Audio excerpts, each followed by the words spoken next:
This is Farah, the host of In Conversation, the podcast of Banyen Books and Sound. And I'm delighted to be here with Archariya Duncan, who is a student and received lay ordination from Namgyal Rinpoche in 1978. He is also a lineage holder in that tradition and is known for his direct, humorous, and compassionate style with his students. And also here is his co-teacher, Catherine Pawasarat, who is also received lay ordination from Namgyal Rinpoche in 1998. And together they co-founded the Clear Sky Retreat Center in the Rockies of British Columbia. And we're delighted to have you here today to talk specifically about your book, From Wasteland to Pureland. Thank you. We're happy to be here. Happy to be here. So let's talk first about the title, Wasteland. In what ways does our modern society seem, is it a descriptor of our modern society, and how is it connected to the spiritual path, the term wasteland? You want me to start? Please do. Well, wasteland, I think, was first coined by T.S. Eliot back in the early 20th century. And it was a turbulent time, World War I. It probably was coined before World War II, but that World War I was devastating. And I think people, the biggest peace movement in the world ever occurred at the end of the 1800s. And I think everybody was thinking we're entering an age, a golden age of peace and harmony. And then World War I hit. And that was a devastating war. And I think it just really discouraged people. So the wasteland refers to broken dreams and expectations that aren't met. And then by extension, our inability or our difficulties as people to get in touch with our inner core or our God realm spirit, as you were. And so I think that was the idea with the Wasteland title. Yeah, it's always such a great reflection, Farah, is it the world or is it how we perceive the world or how we're feeling about the world? I think there's good arguments for both, but the only one that we have any control over is how we respond. So if the world feels like a wasteland, we need to look here to start finding the solution. And then Joseph Campbell came along, the famous mythologist, and he used the term wasteland to mirror the troubled spirit of a modern times in terms of integrating one's personal life with one's spiritual aspiration. So that's the general history of that term. I'd like to dive a little bit deeper into how our perception of the world colors or shapes how important our perception is. So how is it that we can work with our perception in order to contribute to a world that is more peaceful and harmonious? I think we have to start with the other part of the title, which is the Pureland. And the Pureland refers to Buddha fields or Buddha spaces, Buddha mind states. And whether you're a Buddhist or not is irrelevant. The important point is the defining characteristics of that state. And the Pure Land is a place where you're in a state of spacious, non-clinging clarity, which means therefore it's blissful. And therefore there are no inherent struggles or difficulties within that state. And this goes back to Catherine's point about the state you're in, kind of determines in some way the world you're living in. So the first part of that would be recognizing that there is a Pure Land in terms of the state you can be in, one can be in, and that it's accessible.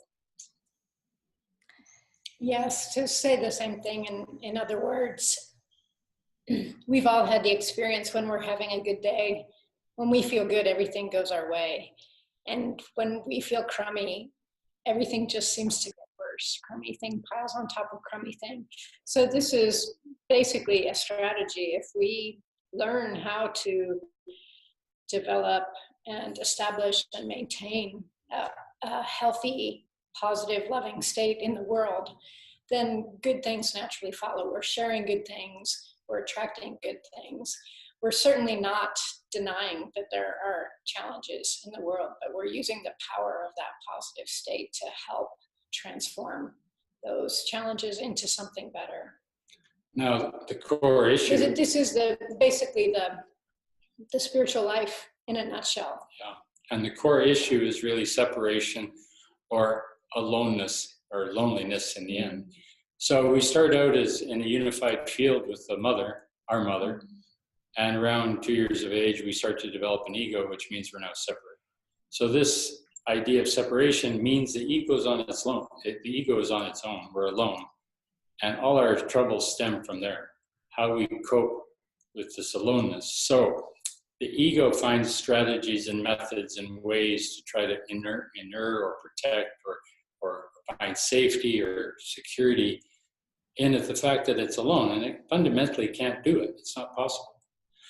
The awakened state, the Pureland state, transcends the ego. Doesn't mean the ego is not there, it just is a bigger picture. So if the ego is the cart, then the awakened mind is the horse. And if you have the horse in front of the cart, things work. And if you have the cart in front of the horse, things don't work so well. So one of the things that you mentioned is the importance of relationships and how much relationships can be a part of our spiritual life in terms of bringing this state of spacious, non-clinging bliss into relationships that allow us to feel integrated in our lives. Is that right? Or should maybe I should ask this way, how important are relationships to spiritual life? This brings up a very interesting subject between the difference between absolute truth and relative truth. In absolute truth, in the vast spaciousness of the Buddhic field, there is no individual. There's a consciousness, and therefore there is no other or self. So from the point of view of the transcendental, there is neither self nor other, but there is consciousness. But we don't live every day, all day in the absolute. We work, function, and live in the relative. How would you describe that? So there's neither relationship. On the one hand, there are no relationships. On the other hand, it's all just one big relationship. It's kind of relationship with totality. Right. So then in the relative world, we step it down to where we live and work and move. We want to be moving from the place of the totality, but we have to recognize that she has totality as a reference point. I have a totality as a reference point. You have totality as a reference point. So if we start from there, then all the little difficulties and movements and interactions between egos then gets put in its proper perspective. We can navigate those speed bumps. But without that sense of totality, then it's just ego here, ego here, ego here. Conflict is inevitable. What do you think? Yes. Everything in our life comes down to relationships in the end, unless we're a hermit. But even then, it's a tremendous amount of relationships with all of creation. Those become really profound. So yes, relationships are central to our spiritual life and our existence. And in this modern day and age, we have so many important relationships that we never actually encounter, like with the people who grow our food, for example, or the people who make sure that we can pay for something with our credit card.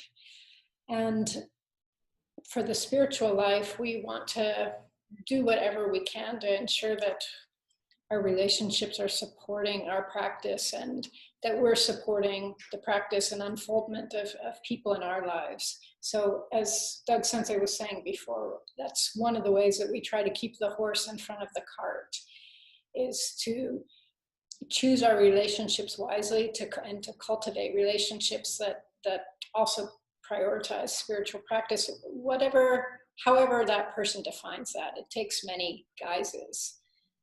Mm-hmm. I think the Muslims say salam alaikum, and I think the answer is alaikum salam. Apologies to all Muslims if I got it wrong. But I think basically it means I see the God in you, and they go, yeah, I see the God in you. That's a good start. That is a good start for a relationship. God bless you. How are you doing?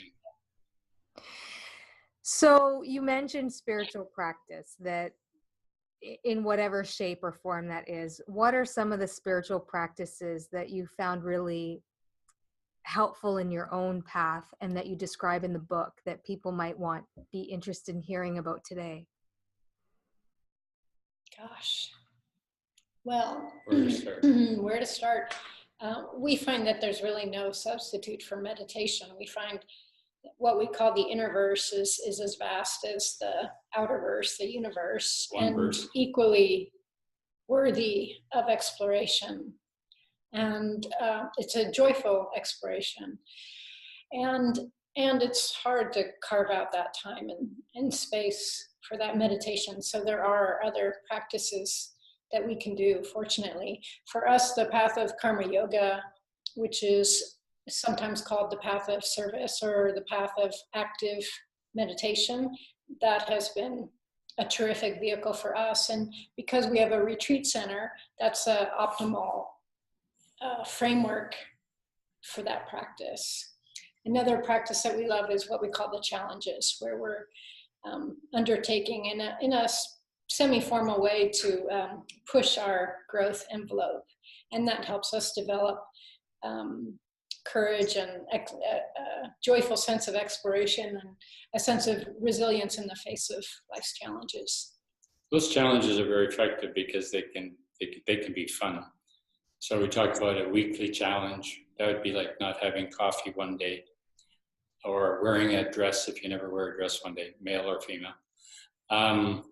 We have monthly challenges where things you don't get up to, you think, oh, I could do that, but you just never get to it, like I don't going bowling or not going bowling.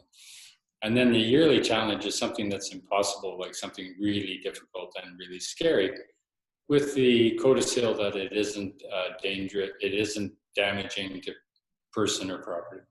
And so these challenges are a very quick way to move it.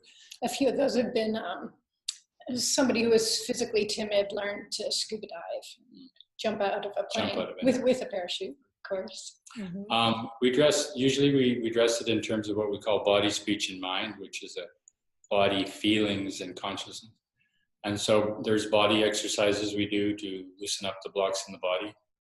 There are emotional feeling exercises we do to help loosen whatever fears or monsters lurk in one's emotional world. And then there are methods that we use to develop the cognitive and analytical abilities that might have been got stymied by bad teaching years or bad schooling. So these are, and then of course, as Catherine says, meditation is the baseline. Karma yoga is the action line. And then compassion, of course, links it all together. It has to be compassionate. There's so much in your answer there. I'm not sure where to go in terms of, there's so much we could talk about in terms of karma yoga, but I'm particularly, what we're going to teach. yeah, I'm particularly curious about these challenges. So are these challenges that you have encouraged people to figure out themselves, or as a group you figure out what the weekly, monthly, and yearly challenges are? How does it work that way? It varies. Sometimes people ask us to give them suggestions on what their challenges are. Sometimes people know as soon as we mention challenge, they kind of go, oh, I know what I need to do. I've been putting it off for years. Other times, if a person has a community of practitioners, a sangha, they might give one another suggestions. So it really varies. One of the fun things about the challenges, it is fun to do with a community or with friends, because we know one another so well, and our challenges, what's a challenge for one person is really not at all for another person. And we can support one another, and we can also help one another to not take ourselves so seriously. So we mentioned the parachuting for one person, and there was another person said, okay, Sensei, could you recommend a challenge for me? And he was a young, healthy guy and very adventurous. Sensei said to him, his challenge was to stay in a 5-star hotel and float on an air mattress in the pool with a drink with an umbrella in it. and it was amazing to watch the guy's face go, no. So, and of course, a number of people standing there was like, can I take that challenge, please? I'll take that challenge. I think in some ways, Farah, the best way to answer the question is, what do you think would be weekly challenge? What's a habit that you do all the time that would be not impossible, but pretty easy to just not do it one day? That you do really regularly, like do you jog or something? I do yoga regularly. Sometimes I eat chocolate daily, so that would be hard for me to give it up. There's your weekly challenge. One day in the week, don't have chocolate. Now next week, different challenge. Maybe you wear earrings every day. So next week, one day, no earrings. So these are ways of just interfering with the habit patterns. And they're the easiest to do because, one day without chocolate, I can do that.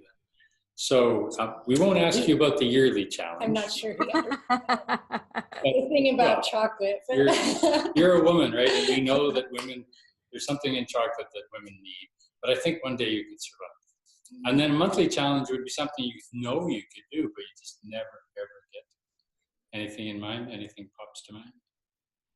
In terms of a monthly challenge, I think it would be hard for me to be without a computer or phone for a month. Well, no, you don't do this. Thank you for bringing that up. You don't do it for a month. You just do it for one day. But it's something that you just never get to. So maybe you thought you would take a ballet lesson and you just never get to it. So you go take a ballet lesson for one day. Mm-hmm. And then next month you do something different. So these are one-offs. You're not working. This is really effective because they're one-offs. You just do it for one day. Mm-hmm. And the point of this is really to expand our sense of expand our identity and let go of the limitations that might block us from our fuller potential. Exactly. Precisely. It's precisely. So let's talk a little bit about the path of karma yoga and the whole process of setting up the Clear Sky Retreat Center in the beautiful Rockies of British Columbia. What have been some of the challenges that the group and the two of you have faced in establishing a really sustainable, viable center? A lot of good questions in that one. I suppose the most obvious one is finances. The spiritual people, people with a spiritual orientation and people that are members of spiritual groups often would like to avoid the financial problems or the financial difficulties, or even kind of what we might call financial intelligence. There's an old thing, maybe dating from, I don't know, in the 60s or something, that money's dirty and that people with a lot of money are kind of dirty. There's something dirty about money.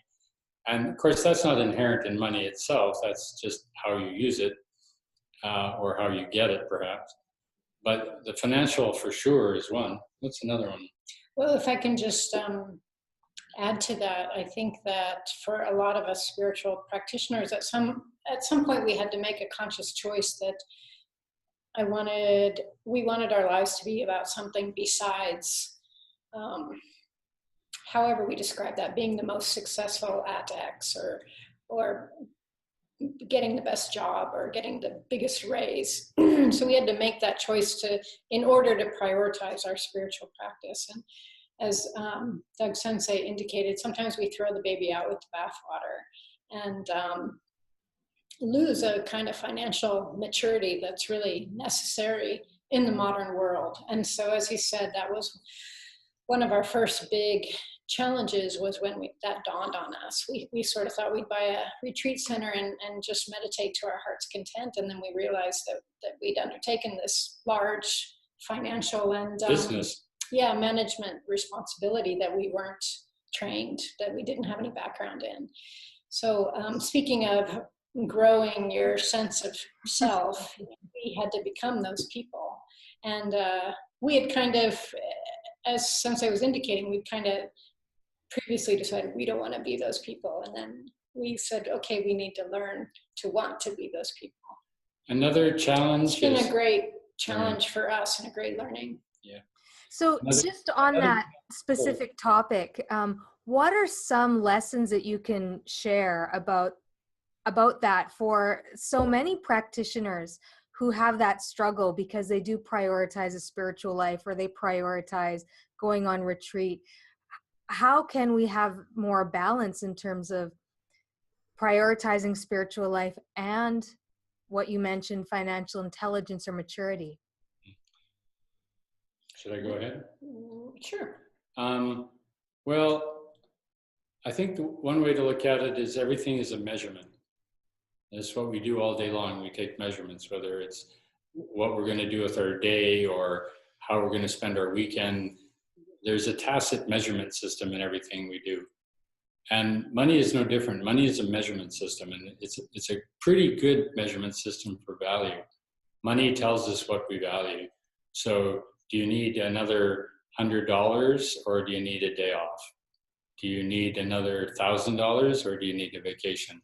And so the argumentation is, if you assign everything you do with a monetary value, then you can say, well, if I've wasted 2 hours arguing with the parking attendant about my parking ticket, that's 2 hours of my time. That's 2 hours of my energy. So it's a long argument. It's a long argument. So the spiritual path is to use your energy efficiently and most productively for where you want to be and what state you want to be in. So if you see it as assigned at an economic value, that my time is money, if I spend an hour in bliss, clarity, and non-clinging awareness, my return on my investment is huge. I'm in a really good state.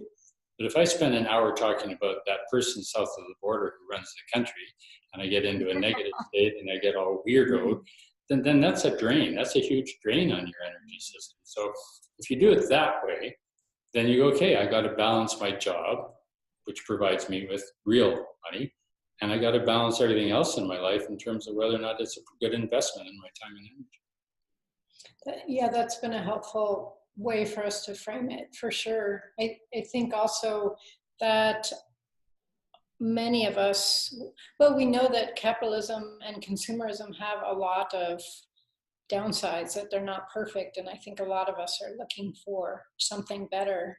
And I think many of us would like to spend our money and make our money in beautiful, wholesome ways. And theoretically, of course, this is entirely possible. So for me, it's been a really fun challenge to figure out how to do that.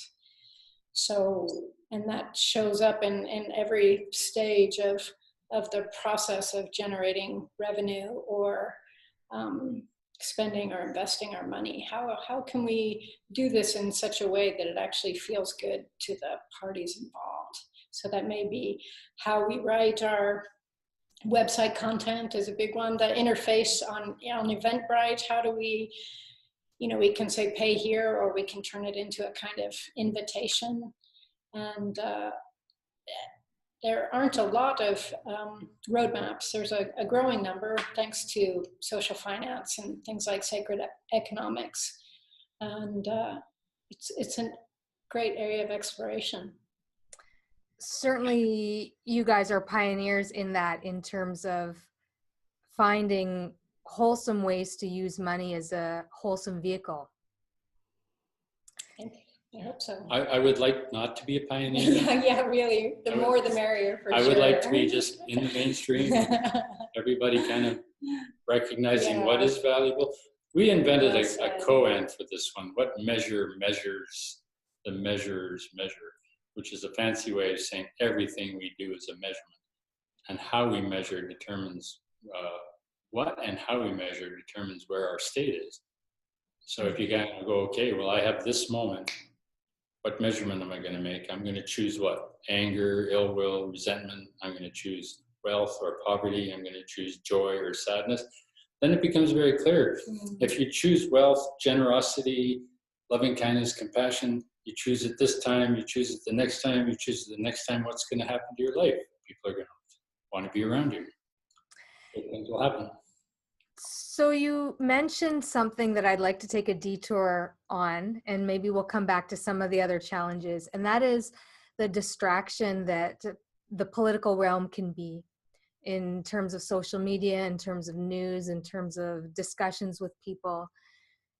How, can people who really would like to contribute to a positive world avoid getting entangled in these political debates and discussions that don't seem to be a positive use of our life energy?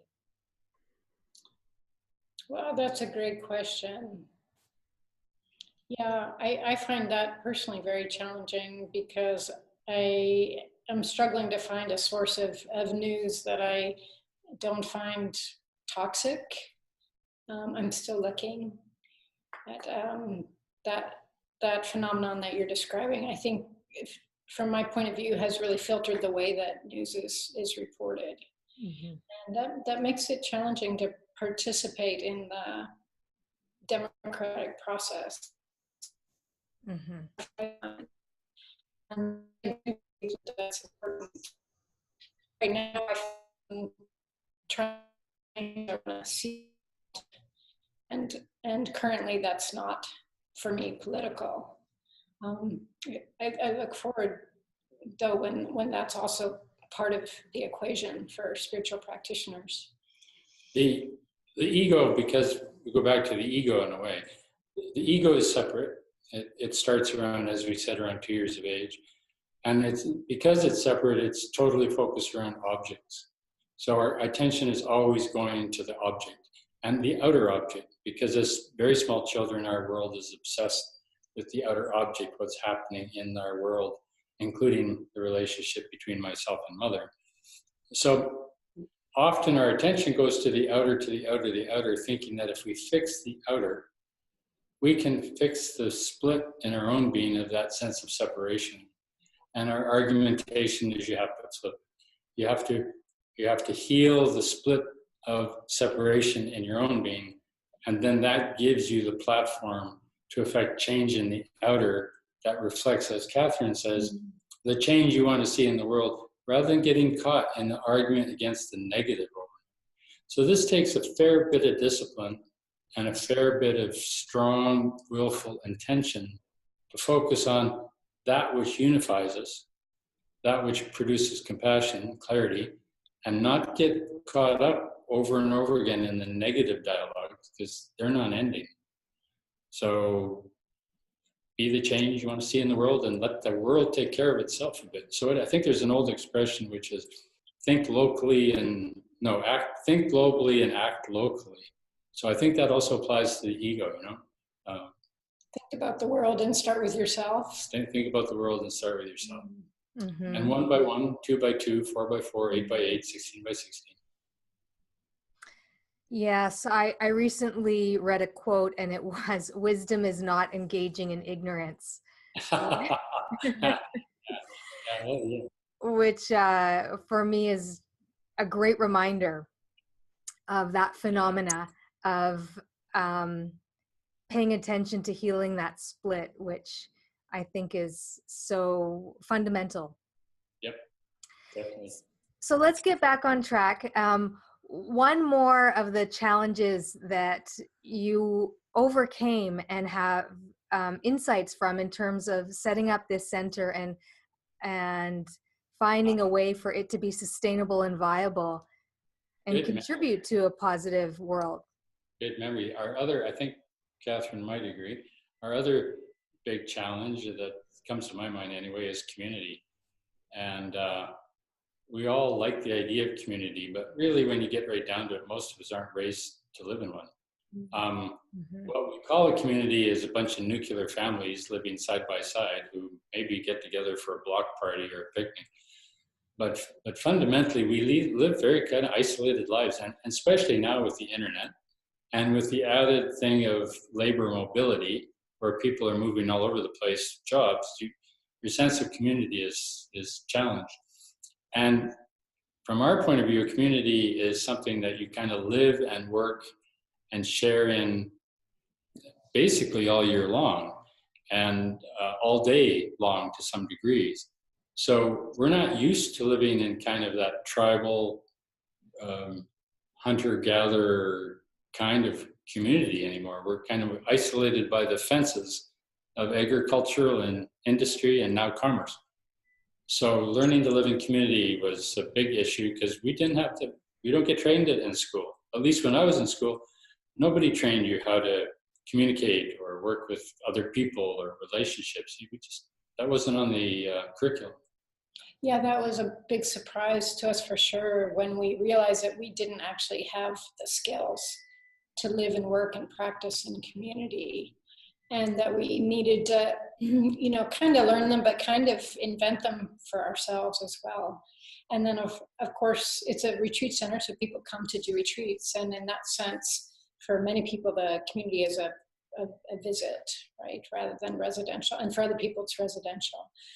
So learning how to set up the center where we could invite people into our community and help them transition away from the community again, and in a way that was loving and mutually supportive and seamless. That's been a really interesting journey, and it's an ongoing process. There's a emotional side to that, and it's just so that more people can be part of our family, of our community. And there's also a very practical side to it. How can somebody arrive and know where to go and know what to do and know why? Because we often like to know why we're doing what we're doing, and have that be a learning journey and part of the spiritual practice. Do you feel, after all these learnings and with the length of time you've been on the path, that you are living in a pure land? Good question. Yeah. Again, I think we have to make a distinction between relative and absolute. So on absolute terms, yes, I live in a pure land. In relative terms, it depends on the day. It depends on a good day, yes. It depends on what's coming. It depends what's coming down. But the practice or the discipline is learning how to access the Pure Land, even while you're up to your neck in alligators in the wasteland. Yeah, that's right.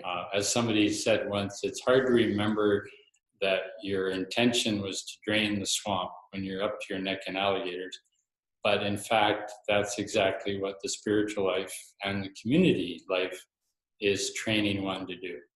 That even death and illness and devastating losses can be maintained or moved from a place of blissful, clear, non-clinging.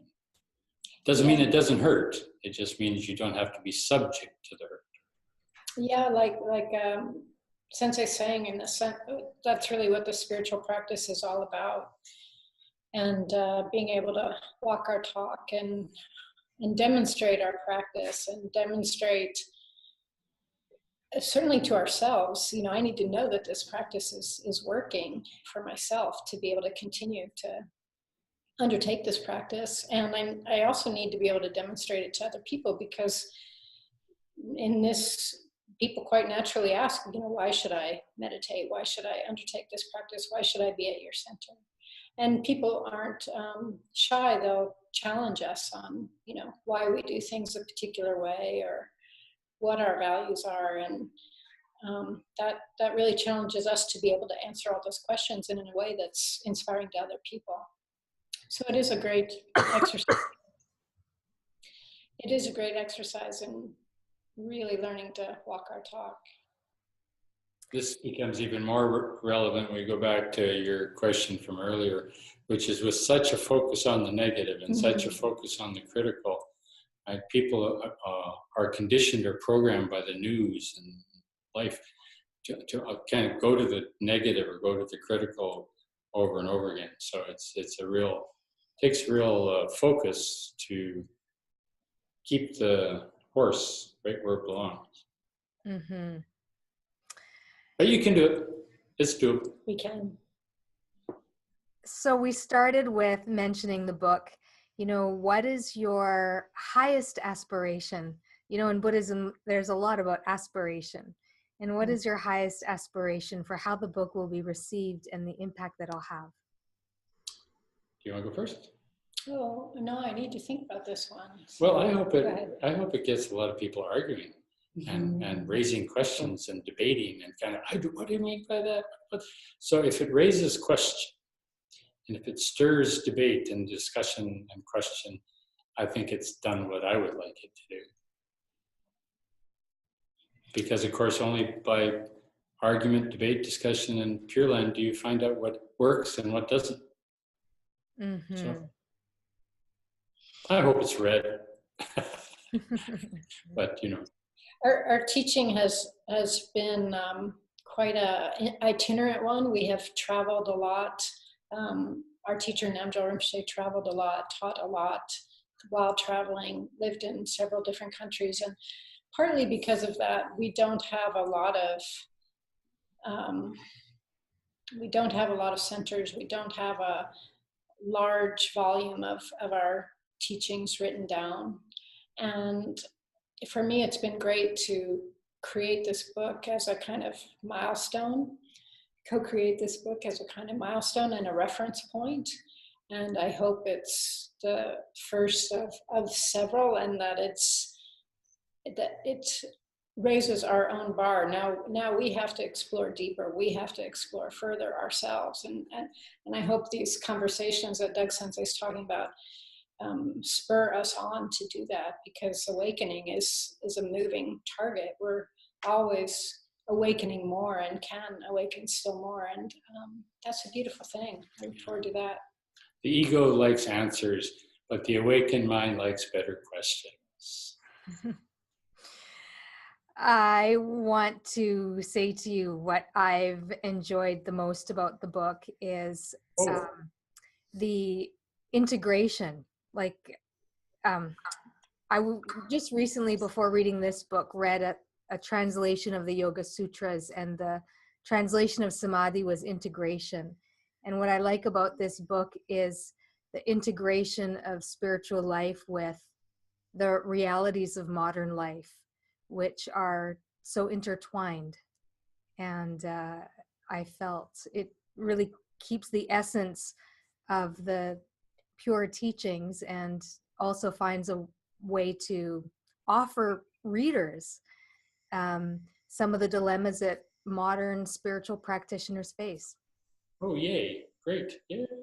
Happy that you got that out of that. Is there any lasting words you'd like to say, or anything in your heart you'd like to offer for people who might be watching this video podcast or listening? Well, I have to go back to my Zen training, which is say, wake up.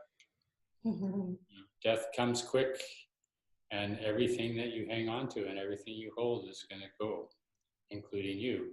So if you can find that horse energy mind, the cart will die, but the horse lives on. I think I'm saying the same thing in different words. Carry on, practice diligently, and the practice isn't always easy, but I can say that in my experience, it does keep getting better and better. And that gives me a lot of hope, because it feels like with the spiritual life feeling better, the bliss is feeling more integrated, that must be benefiting more beings. And that's a nice feeling.